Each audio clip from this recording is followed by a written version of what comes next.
तो आइए स्टूडेंट, स्वागत है आपका विजय स्टडी पॉइंट में। और आज की इस वीडियो में मैं आप सभी को क्लास 10th हिंदी के काव्य खंड के अध्याय 3 घनानंद का जो पद है ना स्टूडेंट, इसके सभी प्रश्न उत्तर को मैं आप लोगों को आज फुल एक्सप्लेनेशन के साथ बताने वाले हैं। इससे पहले वाले वीडियो में मैंने स्टूडेंट गुरु नानक रसखान के बारे में फुल एक्सप्लेनेशन के साथ इसके पद को एक्सप्लेन कर दिया है तथा इनके जितने भी प्रश्न उत्तर है ना स्टूडेंट, उसे भी मैंने समाप्त कर दिया है। इसके साथ साथ आप यहाँ पर देख सकते हैं हिंदी का जो ये गद्य खंड है, गद्य खंड का जो ये सब पार्ट आप लोग देख रहे हैं, भीमराव अम्बेडकर, नलिन विलोचन शर्मा, मैक्स मुलर, इनके द्वारा जो जितने भी लिखे गए कहानी वो कविता वगैरह जो भी कुछ है स्टूडेंट, इसे भी मैंने फुल एक्सप्लेनेशन के साथ समाप्त कर दिया है। अगर नहीं देखे हैं तो जाइए मेरा प्लेलिस्ट चेक कीजिए और एक एक करके सभी प्रश्न उत्तर को देखिए और सभी कहानी वगैरह को समझिए।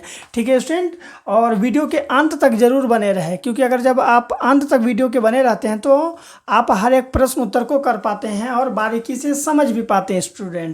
तो ठीक है, तो आइए अब हम सभी स्टार्ट करते हैं पहला प्रश्न से। और ये प्रश्न किसका होने वाला है? तो घनानंद का। ठीक है, घनानंद का जो पद है उसके प्रश्न उत्तर को मैं बताने वाला हूँ, यानी कि काव्य खंड के अध्याय 3 इसके प्रश्न उत्तर को मैं करूँगा।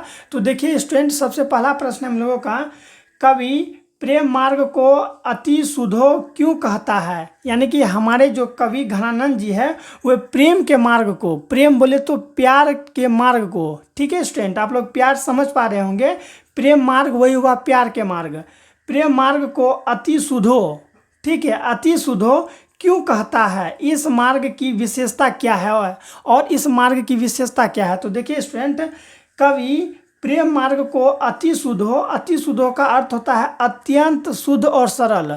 यानी कि ये जो हमारे कवि है घनानंद जी के अनुसार जो प्रेम का मार्ग होता है वो अत्यंत शुद्ध होता है, अत्यंत सरल होता है। इसलिए कहा है क्योंकि इस मार्ग पर चलकर मनुष्य बिना खर्च किए, ठीक है, जो भी व्यक्ति हो या फिर जो भी कोई हो स्टूडेंट, अगर वो प्रेम का मार्ग पर चलता है तो उसका एक भी रुपये खर्च नहीं होता है, कुछ भी खर्च नहीं होता है, लेकिन बिना खर्च के वो सभी कुछ प्राप्त कर सकता है। वही यहाँ पर जो है कि हमारे घनानंद जी कहते हैं कि इस मार्ग पर चलकर मनुष्य बिना खर्च के किए हुए सब कुछ प्राप्त कर सकता है, यानी कि बिना कुछ खर्च किए ही सब कुछ प्राप्त कर सकता है। इस मार्ग की विशेषता है कि इस मार्ग में सत्य का भी स्वाभिमान समाप्त हो जाता है, जो सत्य का स्वाभिमान होता है वो भी इस मार्ग पर समाप्त हो जाता है, तथा चतुराई का भी इस मार्ग में कोई स्थान नहीं है। जो भी व्यक्ति स्टूडेंट चाहे जो भी हो, अगर वो प्रेम का मार्ग पर चलेगा तो उसको क्या होनी चाहिए? अत्यंत शुद्ध और सरल होनी चाहिए, क्योंकि अगर उसके अंदर थोड़ा सा भी छल कपट है, थोड़ा सा भी अभिमान है, थोड़ा सा ही भी अगर वो चतुराई दिखाने का प्रयास करेगा स्टूडेंट, तो वो प्रेम का मार्ग पर अर्थात प्यार के मार्ग पर वो नहीं चल पाएगा। ठीक है स्टूडेंट, तो यही हमारे घनानंद जी कहना चाहते हैं। और जैसा कि मैंने इसके फुल एक्सप्लेनेशन के जब मैं इसका पद को बता रहा था स्टूडेंट, तो मैंने वहाँ पर बताया था कि जो घनानंद होते हैं, घनानंद की एक प्रेमिका होती है, ठीक है स्टूडेंट, सुजान जिसका नाम होता है, और वो एक नर्तकी होती है, लेकिन दोनों में कोई आपसी विवाद की वजह से दोनों में क्या हो जाता है स्टूडेंट? बिछड़ाव हो जाता है, यानी कि दोनों अलग हो जाते हैं। तब जाके वो क्या करते हैं? वृंदावन आ जाते हैं और आके क्या करना शुरू कर देते हैं? काव्य वगैरह लिखना शुरू कर देते हैं। तो वही अपना इसमें जो है ना अपना दुख के बारे में अपना सारा एक्सपीरियंस बता रहे हैं कि प्रेम के मार्ग में अगर जिसे भी चलना है उसे पूरा शुद्ध सरल होनी चाहिए। ठीक है, तो आइए अब हम लोग दूसरा प्रश्न देखते हैं, लेकिन आप लोग एक बार चैनल को सब्सक्राइब जरूर कर लीजिएगा स्टूडेंट, ताकि समय रहते आपको वीडियोज़ मिल जाए। दूसरा प्रश्न है कि मन लेहू पे देहूँ, समझिएगा ध्यान से, मन लेहू पे देहूँ छटांक नहीं से कवि का क्या अभिप्राय है? कवि आखिर ऐसा क्यों कह रहे हैं कि मन लेहू पे देहूँ छटांक नहीं? यानी कि लेने का तो सब कुछ ले लेगा, मन भर के ले लेगा। मन मतलब 40 किलो का, आप एक इकाई सुने होंगे कि एक मन बराबर 40 किलो होता है, वही यहाँ पर है। लेने का तो मन भर ले लेगा, लेकिन देने का कुछ नहीं, तो वही चीज़ यहाँ पर है। मन लेहूँ पर देहूँ छटांक नहीं से कवि घनानंद का अभिप्राय यह है कि प्रेम मार्ग ऐसा मार्ग है जिस पर चलने वाले पथिक कोई खर्च नहीं, लेकिन प्राप्ति सब कुछ हो सकता है। यानी कि घनानंद जी कहते हैं कि जो भी व्यक्ति प्रेम के मार्ग पर चलता है उसे पाने का तो सब कुछ वो पा सकता है, लेकिन इसमें खर्च कुछ नहीं है। ठीक है। फिर देखिए यहाँ है कि यहाँ मन 40, मन यानी 40 किलो का होता है, यहाँ मन 40 किलो और छटांग जो है ना स्टूडेंट, छटांक हम लोग किसको कहते हैं, यहाँ देखिएगा छटांक यानी कि कनमा, छटांक को हम लोग क्या कहते हैं, कनमा कहते हैं, जो उस समय मन माप का सबसे बड़ा और छटांक सबसे छोटा परिमाण था।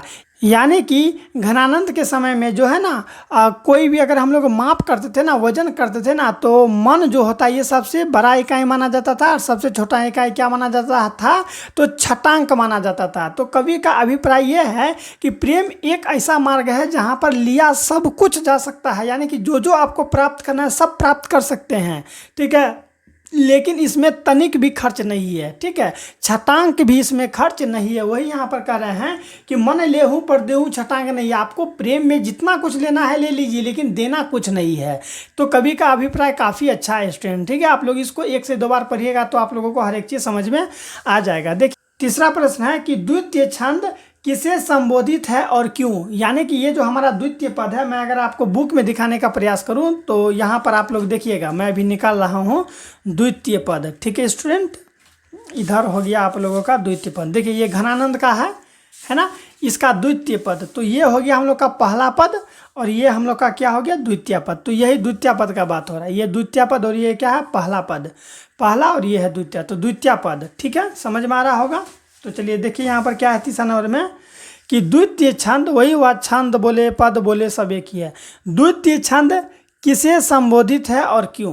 तो यहाँ कवि कहते हैं कि द्वितीय छंद में मेघ को संबोधित किया गया है। जो द्वितीय छंद है उसमें किसको संबोधित किया गया है, तो मेघ, अर्थात वही मेघ जो मेघ पड़ता है, मेघ को संबोधित किया गया है, क्योंकि पर्जन्य, पर्जन्य का अर्थ होता है परोपकार हेतु जो जन्म लिया हो, ठीक है। पर्जन्य अर्थात पर्जन्य हम लोग बादल को भी कहते हैं, पर्जन्य किसे कहते हैं, बादल को। वैसे भी तो बादल दूसरे के लिए ही जन्म लिया है। बादल को आप लोग देखते होंगे कि वो कभी भी अपना भलाई नहीं करता है, वो हमेशा क्या करता है, गर्मी के सीजन में दूसरे के घरों पे जाके बरस जाते हैं, जहाँ पेड़ पौधा होता है वहाँ पर जाके बरस जाता है, बादल बरसता है ना जी।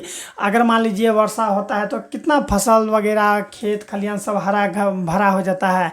तो आखिर ये पर्जन्य ही तो है, ये दूसरे का परोपकार ही तो करता है, ठीक है। मेघ अपने नाम की यथार्थ साबित करने के लिए, जो मेघ है वो अपने नाम का यथार्थ साबित करने के लिए कि हाँ मेरा नाम अगर पर्जन्य है तो हम दूसरे का उपकार भी करते हैं, ठीक है, साबित करने के लिए, परोपकार के लिए घूम घूम कर बरसता है। और मेघ क्या करता है, अपना जो नाम है उसका, ठीक है, मेघ अर्थात मेघ बोलिए बादल वर्षा सब तो आखिर एक ही चीज़ है ना। तो मेघ जो है ये क्या करता है, सब जगह जा के घूम घूम के बरसता है, और ये दूसरे के हेल्प के लिए ही तो है कि नहीं है, बोलिए। तो वही ये दूसरा पद किसको समर्पित है, आप लोग केवल याद रखिए कि जो ये दूसरा पद है ये किसको समर्पित है, तो भूलेगा नहीं, मेघ को समर्पित है। किससे समर्पित है स्टूडेंट, मेघ को समर्पित है। आइए अब हम लोग चौथा नंबर का प्रश्न देखते हैं। यहाँ पर है हम लोगों का चौथा नंबर का प्रश्न कि परहित के लिए ही देह कौन धारण करता है, परहित के लिए देह कौन धारण करता है, स्पष्ट करें तो हम लोग इसका उत्तर लिखेंगे, परहित के लिए ही देह मेघ धारण करता है। मेघ परोपकारी होता है, जो मेघ होता है वो क्या होता है, परोपकारी होता है, घूम घूम कर लोक हित के लिए बरसता है, इसलिए मेघ का नाम पर्जन्य भी है। मेघ का नाम क्या है, पर्जन्य है, क्योंकि ये सभी का परोपकार भी करता है। पांचवा नंबर का प्रश्न है कि कवि कहाँ अपने आंसुओं को पहुंचाना चाहते हैं और क्यों। जो कवि है वो अपने आंसुओं को कहाँ पहुंचाना चाहते हैं, तो समझिएगा, कवि अपने आंसुओं को सज्जन लोगों के आंगन तक पहुंचाना चाहते हैं। सज्जन लोग जो होता है ना, जो साफ सुथरा लोग होते हैं, जिसके मन में छल कपट नहीं होता है, वही सज्जन लोग। कवि अपने आंसुओं को सज्जन लोगों के आंगन तक पहुंचाना चाहता है, क्योंकि सज्जन जन ही कवि की पीड़ा का अनुभव कर सकते हैं। ये जो कवि के अंदर जो पीड़ा है, कवि के अंदर जो दुख है, इसे कौन समझ सकता है, तो जो सज्जन लोग हैं वही इस चीज़ को समझ सकता है स्टूडेंट, ठीक है। कोई दुष्ट इसके भावनाओं को नहीं समझ सकता है, क्योंकि ये प्रेम के पीर कवि है स्टूडेंट। ये प्रेम में पड़े हुए एक दुखी कवि है जिसे प्रेम नहीं मिल सका, ठीक है, इसलिए इसका दुख को कोई दुष्ट नहीं समझ सकता है। इसलिए कवि की आकांक्षा है कि मेरे पीड़ा सज्जन के आंगन तक पहुंचाकर परोपकारी मेघ मेरी पीड़ा को कम करने में मदद देगा। और ये कहना चाहते हैं कवि कि जो मेरे जो आंसू है, मेरा इतना दर्द भरा आंसू है कि मेघ इसे क्या करेगा, मेघ मेरे आंसू को अपने में समा के जो सज्जन लोग हैं उनके घर में जाके बरसा देगा, ताकि उसे भी लगे कि हाँ ये इतना दुखी व्यक्ति है, इसका आंसू देखो कितना है। अर्थात जब मेघ पड़ेगा तो कितना पूरे चारों तरफ जल ही जल होगा।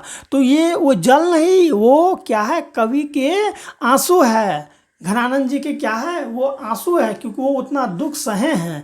तो वही यहाँ पर कहना चाहते हैं, इसलिए वो चाहते हैं कि सज्जन के घर में जाके बरस जाए। तो एक बार चैनल को सब्सक्राइब जरूर कर लीजिएगा। तो आइए अब हम लोग व्याख्या करने वाला प्रश्न को देखते हैं। ये मात्र 2 प्रश्न है स्टूडेंट, तुरंत हो जाएगा, आप लोग ध्यान से बैठिए और देखिए। देखिए यहाँ पर प्रश्न है कि यह एक तो दूसरो आंक नाही। क्या लिखा है, यहाँ एक तो दूसरो आंक नहीं, इसका अर्थ क्या है। तो आप लोग देखिए, प्रस्तुत सवैये, सवैये का अर्थ होता है एक प्रकार का छंद। प्रस्तुत सवैये का अंश हमारे पाठ्यपुस्तक गोधूली भाग 2 के काव्य खंड के अति सुदोषने को मार्ग है पद से लिया गया है, जिसके रचयिता घनानंद है। इस पद में कवि ने प्रेम मार्ग को सुगम सरल पवित्र कहते हुए कहा है। यानी कि कवि कहते हैं कि ये जो मार्ग है ये काफ़ी सरल, सुगम और क्या है, पवित्र है। यहाँ एक तय दूसरी आंक नाही, क्या है, यहाँ एक तय दूसरी आंक नाही, अर्थात प्रेम मार्ग के सामने दूसरा कोई मार्ग नहीं है। जो प्रेम का मार्ग होता है, इस मार्ग के सामने दूसरा कोई मार्ग नहीं है, प्रेम मार्ग ही अद्वितीय है। यानी कि प्रेम के मार्ग के अलावा कोई दूसरा मार्ग ऐसा है ही नहीं, ठीक है, जहाँ पर पूरा सत्य होनी चाहिए, ठीक है। तो इस तरह से आप लोग इसको पढ़िएगा, समझिएगा, क्लियर हो जाएगा। आइए अब हम लोग अंतिम प्रश्न को देखते हैं स्टूडेंट। अंतिम प्रश्न है हम लोगों का कि कछु मोरियो पीर हिए परसों। क्या है, कछु मोरियो पीर हिए परसों, इसका क्या अर्थ है, तो आप लोग समझिए। यहाँ पर प्रस्तुत सवैये का अंश हमारे पाठ्यपुस्तक गोधूली भाग 2 के, ये तो लिखना ही है, गोधूली भाग 2 के काव्य खंड के मो आंसू वाहिनी ले बरसों पद से लिया गया है, जिसके रचयिता प्रेम मार्गी कवि घनानंद है। कौन है, प्रेम मार्गी कवि घनानंद है। कवि ने इस पद में मेघ को परोपकारी कहते हुए, मेघ को क्या कहते हुए, परोपकारी कहते हुए मेघ से कवि के आंसुओं को परोपकार हेतु लेकर सज्जन के आंगन में बरसने का आग्रह करता है। जो कवि है वो आग्रह करता है कि मेघ मेरे आंसू को ले लो अपने में घुला के, जो सज्जन लोग के घर है वहाँ पर बरस जाओ। इस पद्यांश में कवि की इच्छा है कि जीवनदायक मेघ, जो मेघ है वो जीवनदायक है, जीवनदायक मेघ हमारे हृदय की पीड़ा को भी अपने में क्या करूँ, स्पर्श से सुखकारी बना देगा। क्या कर देगा स्टूडेंट, स्पर्श से सुखकारी बना देगा, क्योंकि मेघ का कार्य ही दूसरों को सुख देना है। जो मेघ का कार्य होता है वो दूसरों को सुख देना होता है। इसलिए ये कहना चाहते हैं कि जो मेरा आंसू है इसे आप लेके अपने मेघ में मिला के और फिर दूसरे किसी सज्जन के घर में क्या कर दे, बरसा दे। तो यहाँ तक प्रश्न होता है हम लोग का समाप्त। आप लोग एक बार चैनल को सब्सक्राइब कर लीजिएगा। अगले वीडियो में आप लोगों को अध्याय 4 बताऊँगा। ठीक है स्टूडेंट, अपना ध्यान रखिएगा, पढ़िएगा मन लगा के।